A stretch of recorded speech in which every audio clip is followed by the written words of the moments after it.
Hi Katie, good session today, hope you found it helpful. Just going to run through a couple of things we discussed in the session. Obviously, as we say, first session we will look at setup, just trying to stand the golf ball more effectively and just make the game a lot easier. If we look on the left hand side of kind of your first swing, we can see sort of a few swings have been made where we're sort of topping the golf ball, and you can see your spine and body trying to drop into the impact area to try and get the club lower to actually make contact with the ball. In this case we didn't fall down enough, and you can see missing the ball there, and then trying to adjust. Now part of that was due to the fact if we look at your spine angle there with respect to swing the golf club back, we've got quite a kind of vertical part of the spine here now. Arms are cut out in front of you, and the arms and the club are almost in a straight line. Now what that will do is restrict your ability to what we call hinge the wrist on the way back. So as the club goes back now, we can see it's kind of pointing a little bit to the ground. In this position, the club face itself is pointing down and looks a bit sort of shrugged up with the shoulders. That kind of shrugging is a sensation you're rising up. So as you go back in the golf swing, your body's going to start rising up. Then you start going to try and drop down lower to reach the golf ball. We want to try and focus on getting a little bit straighter in the back. Get the arms to hang down. I think quite a few times in the lesson we kept saying sort of let your arms just fall down underneath your shoulders. Anytime we're reaching away from the golf ball, it's going to be very difficult to actually make contact successfully.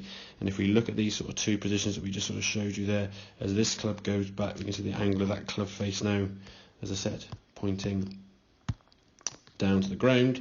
Whereas this one here now, because your arms are hanging down better, as the club goes back, now you can see kind of point at the same kind of angle as what your spine would be. Okay, so the club now is in a much better position. If we call it the leading edge, which is this bottom part of the club here now, it's pretty much in spine with your line, whereas this one here now, the bottom part of the club, and your spine angle are very different. Okay, so a much more efficient swing on the right hand side there. Club's able to go back a little bit further, nice hinging of the wrist as we come back to the golf ball here now, coming back in, striking the ball a little bit off the end of the golf club as we can see, hence why the ball went a little bit low, but a nice kind of twist through onto that left side. But once you get used to that posture and how that body's going to stand to the golf ball, you'll find it a lot easier to be more consistent with the shot.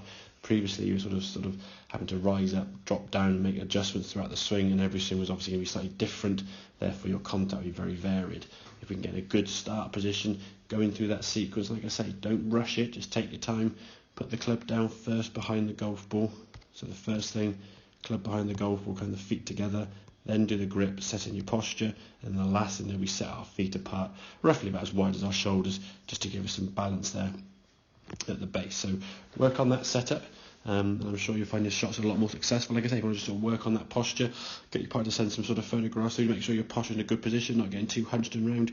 We can keep checking that before next lesson next Tuesday. But hope that all makes sense. Any questions, like I say, give me a shout, and I will see you next week. Cheers, Katie.